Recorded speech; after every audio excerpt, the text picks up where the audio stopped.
ಇವತ್ತು ಸೇರಿದಂಥ ಮುಖ್ಯಮಂತ್ರಿಗಳು ಉಪಮುಖ್ಯಮಂತ್ರಿಗಳು ನೋಡಿ ಬ್ರೇಕ್ಫಾಸ್ಟ್ ಸಭೆ. ಬ್ರೇಕ್ಫಾಸ್ಟ್ ಅನ್ನುವಂಥದ್ದು ಹೆಸರಿಗೆ ಮಾತ್ರ, ಆದರೆ ಎಲ್ಲೋ ಒಂದು ಕಡೆ ನಮ್ಮ ಬಾಂಧವ್ಯ ಏನು ಅಂತ ಜಗತ್ತಿಗೆ ಸಾರುವಂಥ ಪ್ರಯತ್ನ. ಸರಿಸುಮಾರು 1.5 ಗಂಟೆಗಳ ಕಾಲ CM DCM ಚರ್ಚೆ ಮಾಡಿದ್ದಾರೆ. 1.5 ಗಂಟೆ, 1 ಗಂಟೆ 20 ನಿಮಿಷ ಸರ್ಕಾರದ ಬಗ್ಗೆ, ಪಕ್ಷದ ಬಗ್ಗೆ, ಮುಂದಿನ ಸ್ಥಿತಿಗತಿಗಳ ಬಗ್ಗೆ ಚರ್ಚೆ ಮಾಡಿದ್ದಾರೆ. ಇವತ್ತು ಬೆಳಗ್ಗೆನೇ ದೊಡ್ಡ ಸುದ್ದಿಯಾಗಿತ್ತು, ನಿಮಗೆ ಗೊತ್ತಿದೆ. ಯಾಕಂದರೆ ನಿನ್ನೆ ಕೂಡ ಸಿದ್ದರಾಮಯ್ಯ ಹೇಳಿದರು, ಹೌದು DCM ಕರೆದಿದ್ದಾರೆ, ಯಾವಾಗ ಅಂತ ಗೊತ್ತಿಲ್ಲ, ಬಹುಶಃ ಕರಿಬೋದು, ಯಾವಾಗ ಕರೆದರೂ ಕೂಡ ನಾನು ಹೋಗ್ತೀನಿ, ನಾನು ಕೂಡ ಕಾಯ್ತಾ ಇದ್ದೀನಿ ಅನ್ನುವಂಥ ಮಾತನ್ನು ಹೇಳಿದರು. ಅದಕ್ಕೆ ತಕ್ಕಂಗೆ ಕರೆ ಬಂದೇ ಬಿಡ್ತು. ಹೇಳಿದ ಪ್ರಕಾರ ಸಿದ್ದರಾಮಯ್ಯನವರು ಕೂಡ ಹೋರಾಟ ನಿಂತರು. ಇವತ್ತು ಇವರಿಬ್ಬರು ನಾಯಕರ ಭೇಟಿ ಬಹಳ ಕುತೂಹಲ ಕೆರಳಿಸಿತ್ತು. ಆದರೆ ಶನಿವಾರದಷ್ಟು ಕುತೂಹಲ ಇರಲಿಲ್ಲ, ಪ್ರಶ್ನೆ ಬೇರೆ. ಯಾಕಂದರೆ ಆವತ್ತಿಂದ ಘಟನಾವಳಿನೇ ಬೇರೆ. ಏನೇನು ನಿರ್ಧಾರಕ್ಕೆ ಬರ್ತಾರೋ ಏನೋ, ಏನೇನು ಮಾತುಕತೆ ಆಗುತ್ತೋ, ಕೊಟ್ಟ ಮಾತಿನ ಬಗ್ಗೆ ಏನಾದರೂ ಚರ್ಚೆ ಆಗುತ್ತಾ, ಅಥವಾ ಸಿದ್ದರಾಮಯ್ಯನವರು ಇವರ ಮಾತನ್ನು ಎಷ್ಟರ ಮಟ್ಟಿಗೆ ಗಂಭೀರವಾಗಿ ಪರಿಗಣಿಸ್ತಾರೆ, ಇವ್ರ ಮಾತನ್ನು ಅವರೆಷ್ಟರ ಮಟ್ಟಿಗೆ ಗಂಭೀರವಾಗಿ ಪರಿಗಣಿಸ್ತಾರೆ, ಈ ರೀತಿ ಎಲ್ಲ ಚರ್ಚೆ ಇತ್ತು. ಆದರೆ ಈಗ ಎಲ್ಲವೂ ಕೂಡ ತಿಳಿಯಾಗಿತ್ತು. ಇವತ್ತು ಹೋದರು, ಬಂದ ತಕ್ಷಣ DK ಸುರೇಶ್ ಅವರ ಕಾಲಿಗೆ ನಮಸ್ಕಾರ ಮಾಡಿ ಹೂಗುಚ್ಛ ಕೊಟ್ಟು ಶಾಲನ್ನು ಹೊದಿಸಿ CM ಅನ್ನು ಒಳಗಡೆ ಕರ್ಕೊಂಡ್ರು. ಅದಾದ ಮೇಲೆ ಸುಮಾರು 1 ಗಂಟೆ 20 ನಿಮಿಷಗಳ ಕಾಲ ಚರ್ಚೆ. ಒಳ್ಳೊಳ್ಳೆ ಅಡುಗೆನೂ ಮಾಡಿಸಿದರು. ಅದೆಲ್ಲವೂ ಕೂಡ ತುಂಬ ಎಂಜಾಯ್ ಮಾಡಿದ್ರು ಸಿದ್ದರಾಮಯ್ಯ. ಅದಾದಮೇಲೆ ಬಂದು ಖುಷಿಯಾಗಿ ಮಾತಾಡಿದ್ರು ಕೂಡ. ಹೈಕಮಾಂಡ್ ಸಮಯ ಕೊಟ್ಟರೆ ನಾನು ಭೇಟಿ ಮಾಡ್ತೀನಿ ಅಂತ CM ಹೇಳಿದರು. ಬ್ರೇಕ್ಫಾಸ್ಟ್ ಆದಮೇಲೆ ಸಿದ್ದರಾಮಯ್ಯ ಹೇಳಿದಂಥ ಮಾತು, ನಾಳೆ ನಾನು KC ವೇಣುಗೋಪಾಲ್ ಅವರನ್ನ ಭೇಟಿ ಮಾಡ್ತಾ ಇದ್ದೀನಿ, ಅದಾದಮೇಲೆ ಹೈಕಮಾಂಡ್ ಯಾವಾಗ ಕರೆಯುತ್ತೋ ಹೈಕಮಾಂಡ್ ನಾಯಕರನ್ನ ಭೇಟಿ ಮಾಡ್ತೀನಿ.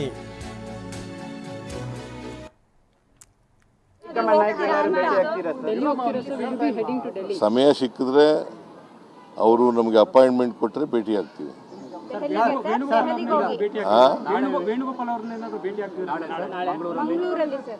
ನಾಳೆ ಹೌದು, ಒಂದೇ ಫಂಕ್ಷನಲ್ಲಿ ಇರ್ತೀವಿ. ವೇಣುಗೋಪಾಲು, ನಾನು 4ನೇ ತಾರೀಕು ಅಲ್ಲ ಸರ್, 4ನೇ ತಾರೀಕು, ನಾಳೆ 3ನೇ ತಾರೀಕು, 3ನೇ ತಾರೀಕು ಒಂದು ಫಂಕ್ಷನ್ ಇದೆ ಮಂಗಳೂರಿನಲ್ಲಿ. ಆ ಫಂಕ್ಷನಲ್ಲಿ ನಾನು ವೇಣುಗೋಪಾಲ್ ಅವರು ಕೂಡ ಇಬ್ಬರು ಅತಿಥಿಗಳಾಗಿ ಹೋಗ್ತಾ ಇದ್ದೀವಿ. ಅದರಿಂದ ಅಲ್ಲಿ ಭೇಟಿಯಾಗ ಸಾಧ್ಯ. ಮೊನ್ನೆ ಆದ ಮೀಟಿಂಗನ್ನೇ ಇವತ್ತು ಮಾಡಿದ್ದೀವಿ. ರಾಹುಲ್ ಗಾಂಧಿ ಹೆಂಗೆ ಹೇಳ್ತಾರೋ ಹಂಗೆ ನಾವು ನಡ್ಕೊಳ್ತೀವಿ. ಇದು ಸಿದ್ದರಾಮಯ್ಯನವ್ರ ಮಾತು. ಅಂದರೆ ರಾಹುಲ್ ಗಾಂಧಿ ಹೇಳಿದ್ದೇ ಫೈನಲ್ ಅನ್ನೋ ರೀತಿಯಲ್ಲಿ ಸಿದ್ದರಾಮಯ್ಯ ಹೇಳಿದರು. ಅವ್ರು ಹೇಳ್ದಂಗೆ ನಾವು ನಡ್ಕೋಬೇಕು. ಇದು ಸಿದ್ದರಾಮಯ್ಯನವ್ರ ಮಾತು. ಮೊನ್ನೆನೇ ಚರ್ಚೆ ಮಾಡಿದ್ದೀವಿ. ಹೈಕಮಾಂಡ್ನವರು ಏನು ಹೇಳ್ತಾರೆ ಅದರಂತೆ ನಡ್ಕೋಬೇಕು ಅಂತ ಹೇಳಿದ್ದೀವಿ. ರಾಹುಲ್ ಗಾಂಧಿ ಏನು ಡಿಸಿಷನ್ ತಗೋತಾರೆ ಅದರಂತೆ ನಡ್ಕೋಬೇಕು ಅಂತ ಮೊನ್ನೆನೇ ಚರ್ಚೆ ಮಾಡಿದ್ದೀವಿ. ಇವತ್ತು ಅದನ್ನೇ ಚರ್ಚೆ ಮಾಡಿದ್ದೀವಿ. ಹೈಕಮಾಂಡ್ ಏನು ತೀರ್ಮಾನ ಮಾಡ್ತಾರೆ ಅದಕ್ಕೆ ಮೊನ್ನೆನೇ ಚರ್ಚೆ ಮಾಡಿದ್ದೀವಿ. ಹೈಕಮಾಂಡ್ನವರು ಏನು ಹೇಳ್ತಾರೆ ಅದರಂತೆ ನಡ್ಕೋಬೇಕು ಅಂತ ಹೇಳಿದ್ದೀವಿ. ರಾಹುಲ್ ಗಾಂಧಿ ಏನು ಡಿಸಿಷನ್ ತಗೋತಾರೆ ಅದರಂತೆ ನಡ್ಕೋಬೇಕು ಅಂತ ಮೊನ್ನೆನೇ ಚರ್ಚೆ ಮಾಡಿದ್ದೀವಿ. ಇವತ್ತು ಅದನ್ನೇ ಚರ್ಚೆ ಮಾಡಿದ್ದೀವಿ. ಹೈಕಮಾಂಡ್ ಏನು ತೀರ್ಮಾನ ಮಾಡ್ತಾರೆ ಅದಕ್ಕೆ ಮೊನ್ನೆನೇ ಚರ್ಚೆ ಮಾಡಿದ್ದೀವಿ.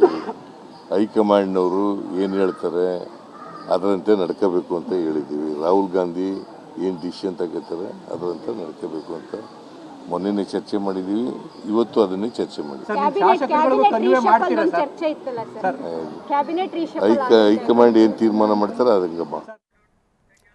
ಇನ್ನು DK CM ಆಗೋದು ಯಾವಾಗ ಅಂತ ಪತ್ರಕರ್ತರು ಕೇಳಿದರು. ಆ ಪತ್ರಕರ್ತರ ಪ್ರಶ್ನೆಗಳಿಗೆ ಸಿದ್ದರಾಮಯ್ಯ ಉತ್ತರ ಕೊಟ್ಟರು. ಹೈಕಮಾಂಡ್ ಯಾವಾಗ ಹೇಳುತ್ತೋ ಆವಾಗಲೇ DK CM. ಇದು ಸಿದ್ದರಾಮಯ್ಯನವರ ಉತ್ತರ. ಬ್ರೇಕ್ಫಾಸ್ಟ್ ಮೀಟಿಂಗ್ ಆದಮೇಲೆ ಕೂಲಾಗೆ ಬಂದರು ಸಿದ್ದರಾಮಯ್ಯ.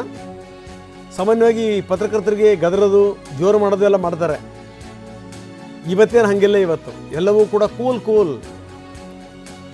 ಅದರ ಪಕ್ಕದಲ್ಲಿ ಇವೆಲ್ಲವನ್ನೂ ಕೂಡ ಬಹಳ ಜತನದಿಂದ ಗಮನಿಸ್ತಾ ಇದ್ದರು DCM ಏನು ಮಾತಾಡಲಿಲ್ಲ. ಹೊರಗಡೆ ಬಂದಾದ್ಮೇಲಿಂದ ಸೈಲೆಂಟಾಗಿ ಅವ್ರು ಹೇಳಿದ್ದನ್ನೆಲ್ಲವನ್ನೂ ಕೂಡ ಕೇಳ್ತಾ ಇದ್ರು. ಒಳಗಿಂದೊಳಗೆ ಮುಗುಳ್ನಕ್ಕರು. ಮಾತಿಗಿಂತ ಮೌನವೇ ಜಾಸ್ತಿಯಾಗಿತ್ತು ಡಿ ಸಿ ಎಮ್ದು. ಹೈಕಮಾಂಡ್ ಹೇಳಿದಾಗ ಹೈಕಮಾಂಡ್ ಹೇಳಿದಾಗ ಹೈಕಮಾಂಡ್ ಹೇಳಿದಾಗ ಹೈಕಮಾಂಡ್ ಹೇಳಿದಾಗ ಹೈಕಮಾಂಡ್ ಹೇಳಿದಾಗ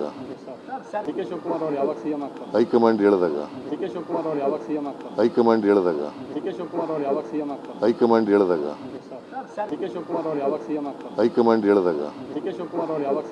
ಹೈಕಮಾಂಡ್ ಹೇಳಿದಾಗ ಹೈಕಮಾಂಡ್ ಹೇಳಿದಾಗ ಇನ್ನು ಅಷ್ಟೇ ಅಲ್ಲ, 2028ರ ಚುನಾವಣೆಗೂ ಕೂಡ ನಾವು ಒಟ್ಟೊಟ್ಟಿಗೆ ಹೋಗ್ತೀವಿ, ಇದು ಮುಖ್ಯಮಂತ್ರಿಗಳ ಮಾತು. ಬ್ರೇಕ್ಫಾಸ್ಟ್ ಮೀಟಿಂಗ್ ಆದಮೇಲೆ ಬಂದು ಮಾತಾಡಿದ್ರು. ಅವಾಗ ಹೇಳಿದ್ರು ಅವರು, ನಾವು ಜೊತೆಗಿದ್ದೀವಿ, ನಾವು ಅಣ್ಣ ತಮ್ಮಂದ್ರ ಥರ ಇರ್ತೀವಿ, 2028ರ ಚುನಾವಣೆಗೂ ಕೂಡ ನಾವು ಒಟ್ಟೊಟ್ಟಿಗೆ ಹೋಗ್ತೀವಿ, ಇಬ್ರದ್ದು ಒಂದೇ ಪಕ್ಷ, ಒಂದೇ ಸಿದ್ಧಾಂತ, 28ಕ್ಕೂ ಕೂಡ ನಾವು ಒಟ್ಟೊಟ್ಟಿಗೆ ಹೋಗ್ತೀವಿ ಎಂದರು CM. ನಾವು ಯಾವಾಗಲೂ ಬ್ರದರ್ಸೇ, ಒಂದೇ ಪಕ್ಷದಲ್ಲಿದ್ದೀವಿ, ಒಂದೇ ಸಿದ್ಧಾಂತದ ನಂಬ್ಕೊಂಡಿದ್ದೀವಿ, ಒಟ್ಟಿಗೆ ಕೆಲಸ ಮಾಡ್ತೀವಿ.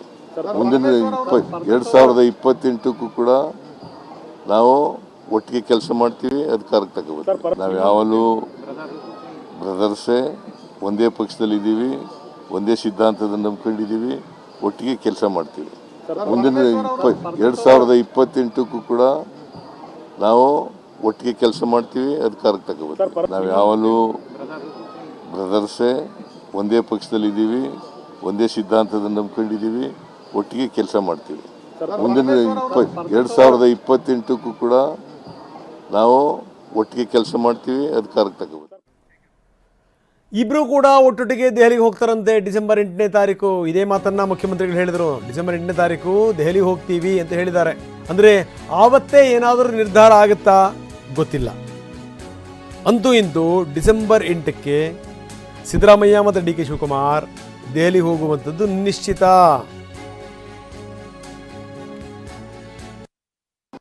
ಈಗ ಮಧ್ಯದಲ್ಲಿ ನಾವು ಆಲ್ ಪಾರ್ಟಿ ಮೀಟಿಂಗ್ ಬಗ್ಗೆ ಚರ್ಚೆ ಮಾಡಿದ್ವು. 8ನೇ ತಾರೀಕು ಬಹುಶಃ ಹೋಗೋದು ಡೆಲ್ಲಿಗೆ, ಹೋಗ್ಬಿಟ್ಟು ವಾಪಸ್ ಬಂದ್ಬಿಡೋದು ಅನ್ನೋದು ಕೂಡ ನಾವು ಲೆಕ್ಕಾಚಾರ ಇಟ್ಕೊಂಡಿದ್ದೆ. ಯಾಕೆ ನಾವು ಜವಾಬ್ದಾರಿಯನ್ನು ಕೊಡಬೇಕು. ಮಂಗಳವಾರ ಅಸೆಂಬ್ಲಿ ಇದೆಯಲ್ಲ, ಈಗ ಮಧ್ಯದಲ್ಲಿ ನಾವು ಆಲ್ ಪಾರ್ಟಿ ಮೀಟಿಂಗ್ ಬಗ್ಗೆ ಚರ್ಚೆ ಮಾಡಿದ್ವು. 8ನೇ ತಾರೀಕು ಬಹುಶಃ ಹೋಗೋದು ಡೆಲ್ಲಿಗೆ, ಹೋಗ್ಬಿಟ್ಟು ವಾಪಸ್ ಬಂದ್ಬಿಡೋದು ಅನ್ನೋದು ಕೂಡ ನಾವು ಲೆಕ್ಕಾಚಾರ ಇಟ್ಕೊಂಡಿದ್ದೆ. ಯಾಕೆ ನಾವು ಜವಾಬ್ದಾರಿಯನ್ನು ಕೊಡಬೇಕು. ಮಂಗಳವಾರ ಅಸೆಂಬ್ಲಿ ಇದೆಯಲ್ಲ. ಇನ್ನು ಯಾರ್ಯಾರನ್ನು ಮಂತ್ರಿ ಮಾಡ್ತೀರಿ, ಈ ಪ್ರಶ್ನೆಗೆ ಸಿದ್ದರಾಮಯ್ಯ ಉತ್ತರ ಕೊಟ್ಟರು. ಎಲ್ಲ ಶಾಸಕರು ಅರ್ಹರು, ಎಲ್ರಿಗೂ ಕನಸುಗಳಿವೆ, ಆದರೆ ಎಲ್ಲರನ್ನೂ ಮಂತ್ರಿಗಳನ್ನು ಮಾಡೋಕ್ಕಾಗಲ್ಲ, 15% ಮಾತ್ರ. ಇದು ಬಹಳ ಜನ ಏನು ಕಾಯ್ತಾ ಇದ್ದಾರಲ್ಲ ಅವ್ರಿಗಿದೊಂದು ಸಂದೇಶ. 15% ಮಾತ್ರ ಅರ್ಹರಿದ್ರೂ ಕೂಡ ಕೆಲವರನ್ನ ಮಂತ್ರಿ ಮಾಡೋಕ್ಕಾಗಲ್ಲ. ಈಗ ಅದಕ್ಕೆ ಸಂಬಂಧಪಟ್ಟಂಗೆ ಲಾಬಿ ಜೋರಾಗುತ್ತೆ.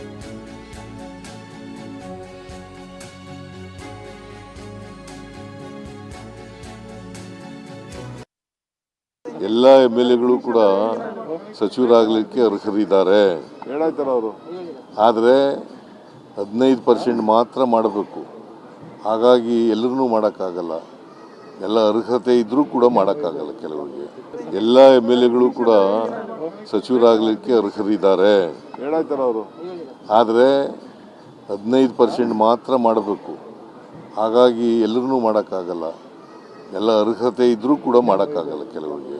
ಎಲ್ಲ MLAಗಳು ಕೂಡ ಸಚಿವರಾಗಲಿಕ್ಕೆ ಅರ್ಹರಿದ್ದಾರೆ ಹೇಳಾಯ್ತಾರ ಅವರು. ಆದರೆ 15% ಮಾತ್ರ ಮಾಡಬೇಕು. ಹಾಗಾಗಿ ಎಲ್ಲರನ್ನೂ ಮಾಡೋಕ್ಕಾಗಲ್ಲ, ಎಲ್ಲ ಅರ್ಹತೆ ಇದ್ರೂ ಕೂಡ ಮಾಡೋಕ್ಕಾಗಲ್ಲ ಕೆಲವು. ಇವತ್ತು ಸಿದ್ದರಾಮಯ್ಯ ಮಾತಾಡೋ ಮೂಡಲಿದ್ರು, ಒಳ್ಳೆ ಮೂಡಲಿದ್ರು ಅಂತ ಅನಿಸ್ತಾ ಇದೆ. ಯಾಕಂದರೆ ಬಹಳಷ್ಟು ಪ್ರಶ್ನೆಗಳಿಗೆ ಉತ್ತರ ಕೊಟ್ಟರು. ಅಷ್ಟೇ ಅಲ್ಲ, ಈ ಮುಂದಿನ ಆಗು ಹೋಗುಗಳು ಏನು ಎತ್ತ, ರಾಜಕಾರಣದ ಬಗ್ಗೆನೂ ಕೂಡ ಈ ಸಾಕಷ್ಟು ಸಂಗತಿಗಳಾದವು. ಅದರಲ್ಲೂ ಈ MLC ವಿಚಾರಕ್ಕೆ ಸಂಬಂಧಪಟ್ಟಂಗೂ ಕೂಡ ಮುಖ್ಯಮಂತ್ರಿಗಳು ಮಾತಾಡಿದ್ರು. ಮಂತ್ರಿಗಳ ವಿಚಾರಕ್ಕೆ ಸಂಬಂಧಪಟ್ಟಂಗೆ, MLCಗಳ ವಿಚಾರಕ್ಕೆ ಸಂಬಂಧಪಟ್ಟಂಗೆ DK ಮಾತಾಡಿರುವಂಥ ಮಾತಿದು. ಬ್ರೇಕ್ಫಾಸ್ಟ್ ಆದಮೇಲೆ DK ಹೇಳಿದ್ರು 4 MLC ಸೀಟನ್ನು ಘೋಷಣೆ ಮಾಡಬೇಕಾಗಿತ್ತು. 3ರ ಬಗ್ಗೆ ಸುರ್ಜೇವಾಲಾ ಅವ್ರ ಜೊತೆ ನಾವಿಬ್ಬರು ಮಾತಾಡಿದ್ದೀವಿ. ಇನ್ನೊಂದು ಶಾಸಕರು ನಿರ್ಧಾರ ಮಾಡಬೇಕು. ಶಾಸಕರುಗಳ ಜೊತೆ ಚರ್ಚೆ ಮಾಡಿ ಇನ್ನೊಂದನ್ನು ನಿರ್ಧರಿಸ್ತೀವಿ. ಈಗಾಗಲೇ ನಮ್ಮ ಪಟ್ಟಿನ ಹೈಕಮಾಂಡಿಗೆ ಕಳಿಸ್ಕೊಟ್ಟಿದ್ದೀವಿ. ನಾವು ಕೂಡ ಇದಕ್ಕೆ ಸಂಬಂಧಪಟ್ಟಂಗೆ ಚರ್ಚೆ ಮಾಡಿದ್ದೀವಿ. ಬ್ರೇಕ್ಫಾಸ್ಟ್ ಎಲ್ಲ ಮಾಡಿದ್ದೀವಿ. ಮಾಡಿದ್ಮೇಲೆ ರಾಜಕೀಯವಾಗೂ ಕೂಡ ಚರ್ಚೆ ಮಾಡಿದ್ದೀವಿ. ನಮಗೆ 4 MLC seat announcement ಮಾಡಬೇಕಾಯಿತು. So Surjewala ತಾವು ನಾವಿಬ್ಬರು ಸೇರಿ ಮಾತಾಡಿದ್ದೀವಿ. 1 ಸೀಟ್ ಬಗ್ಗೆ ಸ್ವಲ್ಪ ಅವ್ರದ್ದೇನೋ ಇತ್ತು, ಕೆಲವು ಲೀಡರ್ಸ್ಗಳ ಹತ್ರ ಮಾತಾಡ್ತೀವಿ ಅಂತ ಹೇಳ್ತಾ ಇದ್ದಕ್ಕೆ ಅನೌನ್ಸ್ ಮಾಡಬೇಕಾಯ್ತು. ನಾವು ನಮ್ಮ ಪ್ಯಾನಲ್ನ ನಾವಿಬ್ಬರು ಮಾತಾಡ್ಬಿಟ್ಟು ನಮ್ಮ ಲಿಸ್ಟ್ನ ಕಳಿಸ್ಕೊಟ್ಟಿದ್ದೀವಿ.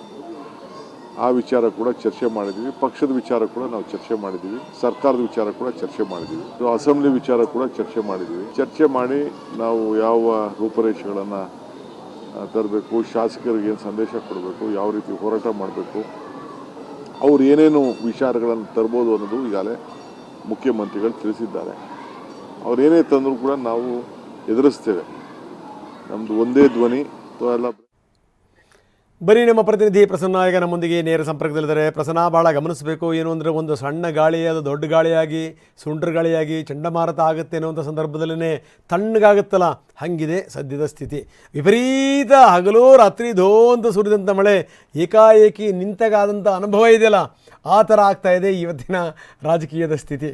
ಯಾಕಂದರೆ ಇವರೇನಾ ಹಿಂಗೆ ಮಾತಾಡಿದಾರೋ ಅನ್ನುವಷ್ಟರ ಮಟ್ಟಿಗೆ ನಾಯಕರುಗಳು ಇವತ್ತು ಹೊರಗಡೆ ಬಂದು ಮಾತಾಡಿದ್ದಿದೆಯಲ್ಲ, ಅದು ಸಂಗತಿ. ಏನೋ ಇಬ್ಬರು ಕೂಡ ಅಂದರೆ DK ಮಾತಾಡಿದ ಕಡಿಮೆ, DK ತುಂಬ ಜಾಣತನದಿಂದ ಬರೀ MLC ವಿಚಾರಕ್ಕೆ ಸಂಬಂಧಪಟ್ಟಂಗೆ ಮಾತ್ರ ಮಾತಾಡಿದ್ರು. ಆದರೆ ಮುಖ್ಯಮಂತ್ರಿಗಳು ಇವತ್ತು ಒಳ್ಳೆ ಲಹರಿಯಲ್ಲಿದ್ದರು, ಕೂಲಾಗಿದ್ದರು, ಬಂದು ಸಾಕಷ್ಟು ಸಂಗತಿಗಳನ್ನು ಮಾತಾಡಿದರು. ಏನಂತೀರಿ? ಹೌದು ರಂಗನಾಥ್, ಇವತ್ತಿನ ಬ್ರೇಕ್ಫಾಸ್ಟ್ ಮೀಟಿಂಗ್ 4-5 ವಿಚಾರಗಳಿಗೆ ಬಹಳ ಗಮನ ಸೆಳೀತಾ ಇದೆ. ಒಂದು, ಸಿದ್ದರಾಮಯ್ಯನವರ ಮಾತಲ್ಲಿ ಪದೇ ಪದೇ ವ್ಯಕ್ತವಾಗುತ್ತಿದ್ದಂತಹ ಅಭಿಪ್ರಾಯ ಅಂದರೆ ವಿರೋಧ ಪಕ್ಷಗಳು ತಮ್ಮ ಗೊಂದಲವನ್ನು ಎಲ್ಲೋ ಒಂದು ಕಡೆ ಅಸ್ತ್ರವನ್ನಾಗಿ ಬಳಸ್ಕೊಳ್ತಾರೆ ಅನ್ನುವಂತಹ ಆತಂಕ ಅವರ ಮಾತುಗಳಲ್ಲಿ ವ್ಯಕ್ತವಾಗ್ತಾ ಇತ್ತು. ಇದೇ ಕಾರಣಕ್ಕೋಸ್ಕರ ಅವರು ಪದೇ ಪದೇ ಪುನರುಚ್ಚಾರವನ್ನು ಮಾಡಿದರು. ಅವರು ಏನೇ ಅವಿಶ್ವಾಸ ನಿರ್ಣಯವನ್ನು ಮಂಡನೆ ಮಾಡಲಿ ಅಥವಾ ಬೇರೆ ಬೇರೆ ವಿಚಾರಗಳನ್ನ ಕೈಗೆತ್ಕೊಂಡ್ರು ಕೂಡ ನಾವು ಅದಕ್ಕೆ ಉತ್ತರ ಕೊಡೋದಕ್ಕೆ ಸಿದ್ಧವಾಗಿದ್ದೀವಿ, ಅದಕ್ಕೆ ಸಂಬಂಧಪಟ್ಟ ಹಾಗೆ DK ಶಿವಕುಮಾರ್ ಅವರ ಜೊತೆಗೂ ಕೂಡ ಮಾತುಕತೆಯನ್ನು ನಡೆಸಿದ್ದೀನಿ ಅನ್ನುವಂಥ ಮಾತನ್ನ ಹೇಳ್ತಾ ಇದ್ರು. ಇನ್ನೊಂದು ತುಂಬಾ ಹೈಲೈಟ್ ಆಗಬೇಕಾದಂತ ಒಂದು ವಿಷಯ ಅಂತಂದ್ರೆ, ಮಾಧ್ಯಮಗಳ ಮಧ್ಯದಿಂದ ತೂರಿ ಬಂದಂತಹ ಪ್ರಶ್ನೆ DK ಶಿವಕುಮಾರ್ ಯಾವಾಗ CM ಆಗ್ತಾರೆ ಅನ್ನುವಂಥದ್ದು. ಆ ಒಂದು ಪ್ರಶ್ನೆಗೆ ಸಿದ್ದರಾಮಯ್ಯನವರ ಉತ್ತರ ಬಹಳ ನಾಜೂಕಾಗಿತ್ತು. ಅದು ಹೈಕಮಾಂಡ್ ತೀರ್ಮಾನ ಮಾಡಿದಾಗ ಅವರು ಮುಖ್ಯಮಂತ್ರಿ ಆಗ್ತಾರೆ ಅನ್ನುವಂಥದ್ದು. ಅಂದ್ರೆ ಒಂದು ಕಾಲಮಿತಿಯೊಳಗಡೆ DK ಶಿವಕುಮಾರ್ ಮುಖ್ಯಮಂತ್ರಿ ಆಗ್ತಾರೆ ಅನ್ನುವಂಥದ್ದನ್ನ ಯಾವುದೇ ಕಾರಣಕ್ಕೂ ಕೂಡ ಸಿದ್ದರಾಮಯ್ಯನವರು ಹೇಳಲಿಲ್ಲ. ಹಾಗಂತ DK ಶಿವಕುಮಾರ್ ಮುಖ್ಯಮಂತ್ರಿ ಆಗೋದೇ ಇಲ್ವಾ ಅನ್ನೋದಕ್ಕೂ ಕೂಡ ಅವರು ಉತ್ತರ ಕೊಡಲಿಲ್ಲ. ಅದರ ಬದಲಾಗಿ ಬಹಳ ನಾಜೂಕಾದಂಥ ಉತ್ತರವನ್ನ ಸಿದ್ದರಾಮಯ್ಯನವರು ಕೊಟ್ಟಿದ್ದಾರೆ. ಅದು ಹೈಕಮಾಂಡ್ ಯಾವಾಗ ತೀರ್ಮಾನ ಮಾಡ್ತಾರೋ ಆವಾಗ CM ಆಗ್ತಾರೆ ಅಂತ ಹೇಳಿ. ಅದು ಇವತ್ತು ಆಗ್ಬೋದು, ನಾಳೆಯೂ ಆಗ್ಬೋದು, ಅಥವಾ ಇನ್ನೊಂದು 2 ವರ್ಷಕ್ಕೂ ಆಗ್ಬೋದು, ತಕ್ಷಣಕ್ಕೂ ಆಗ್ಬೋದು. ಈ ರೀತಿಯ ಒಂದು ನಾಜೂಕಾದಂಥ ಉತ್ತರ ಸಿದ್ದರಾಮಯ್ಯನವರ ಕಡೆಯಿಂದ ಬಂದಿದೆ. ನಿಜ, ಇಬ್ಬರು ನಾಯಕರು ಕೂಡ ನಿರೀಕ್ಷೆಯ ಪ್ರಕಾರವೇ ಒಂದು ಒಮ್ಮತದ ತೀರ್ಮಾನಕ್ಕೆ ಬಂದಂತಹ ರೀತಿಯಲ್ಲಿ ಒಗ್ಗಟ್ಟು ಪ್ರದರ್ಶನವನ್ನ ಮಾಡಿದ್ದಾರೆ. ಯಾವೆಲ್ಲ ಗೊಂದಲಗಳಿತ್ತೋ ಅದೆಲ್ಲವನ್ನು ಕೂಡ ತಕ್ಷಣಕ್ಕೆ ಒಂದು ಸುನಾಮಿ ಬಂದು ಹೋದ ಬಳಿಕ ಒಂದು ಖಾಲಿತನ ಆವರಿಸಿಕೊಳ್ಳುತ್ತೆ, ಆ ರೀತಿಯ ಖಾಲಿತನ ಆವರಿಸುವಂತಹ ರೀತಿಯ ಧಾಟಿಯ ಉತ್ತರವನ್ನ ಕೊಟ್ಟಿದ್ದಾರೆ. ಜೊತೆಗೆ ಈ ಬ್ರೇಕ್ಫಾಸ್ಟ್ ಮೀಟಿಂಗ್ನ ಉದ್ದೇಶವೂ ಕೂಡ ಅದೇ ಆಗಿತ್ತು ಅಂತ ಅನ್ಸುತ್ತೆ. ಹೈಕಮಾಂಡ್ಗೆ ಈ ರೀತಿಯ ತೀವ್ರತರವಾದಂತಹ ಇಂಟೆನ್ಸಿಟಿ ಇರುವಂತಹ ಸಂದರ್ಭದಲ್ಲಿ ಒಂದು ನಿರ್ಧಾರವನ್ನ ತೆಗೆದುಕೊಳ್ಳುವಂತಹ ಸಿದ್ಧತೆ ಹೈಕಮಾಂಡ್ ಕೂಡ ಮಾಡ್ಕೊಂಡಿರಲಿಲ್ಲ. ಇಬ್ಬರು ನಾಯಕರ ಗೊಂದಲವನ್ನ ಶಮನಗೊಳಿಸುವಂತಹ ಜವಾಬ್ದಾರಿಯನ್ನ ಅವರ ಹೆಗಲ ಮೇಲೆಯೇ ಹೊರಿಸಿ ಇದೀಗ ಹೈಕಮಾಂಡ್ ಒಂದು ಸೂತ್ರವನ್ನ ಹೆಣೆದಂತೆ ಕಾಣಿಸ್ತಾ ಇದೆ. ಸದ್ಯಕ್ಕಂತೂ ಸಿದ್ದರಾಮಯ್ಯ ಮತ್ತು DK ಶಿವಕುಮಾರ್ ಅವರು ಕೊಟ್ಟಂತಹ ಉತ್ತರ, ಮಾಡಿದಂತಹ ಬ್ರೇಕ್ಫಾಸ್ಟ್ ಗೊಂದಲಕ್ಕೆ ಸ್ವಲ್ಪ ಮಟ್ಟಿಗಿನ ವಿರಾಮವನ್ನು ಕೊಟ್ಟಂಥದ್ದು ನಿಜ ರಂಗನಾಥ. ಓಕೆ, ಎಲ್ಲ ಅಂದ್ಕೊಂಡಂಗೆ ಆಯಿತು ಅಂತಂದರೆ ಭಾಳ ಸಲೀಸಾಗಿ ಏನಾದರೂ ಅಧಿಕಾರ ವರ್ಗಾವಣೆ ಆಗುತ್ತಾ? ಯಾಕಂದರೆ ಈಗ ನೆಕ್ಸ್ಟ್ 8ನೇ ತಾರೀಕು ಅವರು ದಿಲ್ಲಿಗೆ ಬೇರೆ ಹೋಗ್ತಾ ಇದ್ದಾರೆ ಜೊತೆಗೆ ನಾಯಕರುಗಳು. ಆ ಸಂದರ್ಭದಲ್ಲಿ ಏನಾದರೂ ಅವತ್ತೇ ಒಂದು ಫೈನಲ್ ಆಗ್ಬೋದಾ?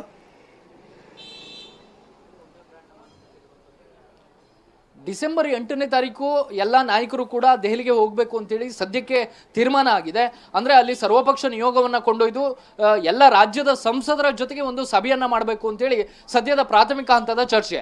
ಅಲ್ಲಿ ಅವತ್ತು ಸೋನಿಯಾ ಗಾಂಧಿ ಅವ್ರನ್ನ, ರಾಹುಲ್ ಗಾಂಧಿ ಅವ್ರನ್ನ ಮತ್ತು ಮಲ್ಲಿಕಾರ್ಜುನ್ ಖರ್ಗೆ ಅವ್ರನ್ನ CM ಮತ್ತು DCM ಭೇಟಿಯಾಗುವಂಥ ಸಾಧ್ಯತೆಗಳಿದ್ದಾವೆ. ಅವತ್ತು ಅಂತಿಮವಾದಂಥ ತೀರ್ಮಾನ ಬರುತ್ತಾ ಇಲ್ವಾ ಅದು ಈಗಲೇ ಹೇಳೋದು ಕಷ್ಟ. ಯಾಕೆ ಅಂತಂದರೆ ಸಲೀಸಾಗಿ ನಿರ್ಧಾರ ಆಗಬೇಕಾಗಿರುವಂಥದ್ದು ಸಿದ್ದರಾಮಯ್ಯನವರ ಕಡೆಯಿಂದಲೇ. ಸಿದ್ದರಾಮಯ್ಯನವರು ಏನು ನಿರ್ಧಾರ ಮಾಡ್ತಾರೆ ಅದರ ಆಧಾರದ ಮೇಲೆ ಮುಂದಿನ ಬೆಳವಣಿಗೆಗಳು ನಿಂತಿದ್ದಾವೆ. ಸಿದ್ದರಾಮಯ್ಯನವರು ಹಠ ಹಿಡಿದ್ರೆ DK ಶಿವಕುಮಾರ್ ಅವರು ಹಠ ಹಿಡಿತಾರೆ. ಸಿದ್ದರಾಮಯ್ಯನವರು ಬೇರೆ ರೀತಿಯ ತಂತ್ರಗಾರಿಕೆಯನ್ನು ಮಾಡಿದ್ರೆ DK ಶಿವಕುಮಾರ್ ಅವರು ಕೂಡ ಅದಕ್ಕೆ ವಿರುದ್ಧವಾದಂಥ ತಂತ್ರಗಾರಿಕೆಯನ್ನು ಪ್ರಾರಂಭ ಮಾಡ್ತಾರೆ.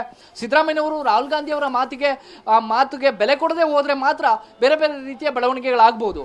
ರಾಹುಲ್ ಗಾಂಧಿ ತಮ್ಮ ಮನಸ್ಸಲ್ಲಿ ಏನಿದೆ ಅನ್ನುವಂಥದ್ದನ್ನ ಈ ಕ್ಷಣದ ತನಕವೂ ಕೂಡ ಗುಟ್ಟು ಬಿಟ್ಟುಕೊಟ್ಟಿಲ್ಲ. ಒಂದು ಪರೋಕ್ಷ ಸಂದೇಶ ಇಬ್ಬರು ನಾಯಕರಿಗೂ ಬಂದಿರಬಹುದು, ಆದರೆ ನೇರವಾಗಿ ಅಧಿಕಾರ ಹಂಚಿಕೆಯ ಯಾವತ್ತು ಅಧಿಕಾರ ಹಂಚಿಕೆ ಆಗ್ಬೋದು, ಬಜೆಟ್ ತನಕ ಕಾಯ್ಬೇಕಾ ಅಥವಾ ಸಂಕ್ರಾಂತಿಯ ಬಳಿಕವೇ ತಕ್ಷಣ ಬದಲಾಗುತ್ತಾ? ಹೊಸ ಬಜೆಟ್ ಅನ್ನ ಮಂಡಿಸಬೇಕಂತದ್ದು ಹೊಸ ಮುಖ್ಯಮಂತ್ರಿಯ ಅಥವಾ ಅದೇ ಹಳೆ ಮುಖ್ಯಮಂತ್ರಿಯ? ಇದೆಲ್ಲವೂ ಕೂಡ ದೆಹಲಿಯ ಅಂಗಳದಲ್ಲೇ ತೀರ್ಮಾನ ಆಗಬೇಕು. ಆದರೆ ತಕ್ಷಣದ ಬೆಳವಣಿಗೆಗಳನ್ನ ಗಮನಿಸಿದ್ರೆ ಇಮ್ಮಿಡಿಯೇಟ್ ಆಗಿ ಒಂದು ನಿರ್ಧಾರವನ್ನ ತೆಗೆದುಕೊಳ್ಳುವಂತಹ ಸ್ಥಿತಿಯಲ್ಲಿ ಹೈಕಮಾಂಡ್ ಇದ್ದಂತೆ ಕಾಣಿಸ್ತಾ ಇಲ್ಲ. ಎಲ್ಲವನ್ನೂ ಕೂಡ ಅಳೆದು ತೂಗಿ ಲೆಕ್ಕಾಚಾರ ಹಾಕಿ ಒಂದು ಶಾಂತವಾದ ಬಳಿಕ ಗೊಂದಲಗಳು ಬಗೆಹರಿದ ಬಳಿಕ ಒಂದು ತೀರ್ಮಾನವನ್ನು ತೆಗೆದುಕೊಳ್ಳುವಂತಹ ನಿಟ್ಟಿನಲ್ಲಿ ಹೈಕಮಾಂಡ್ ಯೋಚನೆ ಮಾಡಿದಂತೆ ಕಾಣ್ತಾ ಇದೆ. ಹೀಗಾಗಿ ಸಲೀಸಾಗಿ ಎಲ್ಲ ಆಗ್ಬೇಕಾಗಿರುವಂತದ್ದು ಸಿದ್ದರಾಮಯ್ಯನವರ ನಿರ್ಧಾರದ ಮೇಲೆ, ರಾಹುಲ್ ಗಾಂಧಿ ಅವರ ನಿರ್ಧಾರದ ಮೇಲೆ. ರಂಗನಾಥ್, ಓಕೆ, ಬಹುಶಃ ಅಧಿಕಾರ ಹಸ್ತಾಂತರ ಪಕ್ಕ ಆದರೂ ಕೂಡ ಅದಕ್ಕೆ ಟೈಮು ಅನ್ನುವಂಥದ್ದು ಇನ್ನೂ ನಿಗದಿಯಾಗಿಲ್ಲ. ಅದು ರಾಹುಲ್ ಗಾಂಧಿ ನಿರ್ಧಾರ ಮಾಡಬಹುದು. ಜೊತೆಗೆ ಇನ್ನೊಂದು ಅದಕ್ಕೆ ಸಂಬಂಧಪಟ್ಟಂಗೆ ನಾಯಕರ ಜೊತೆಗೆ ಮಾತಾಡಬಹುದು.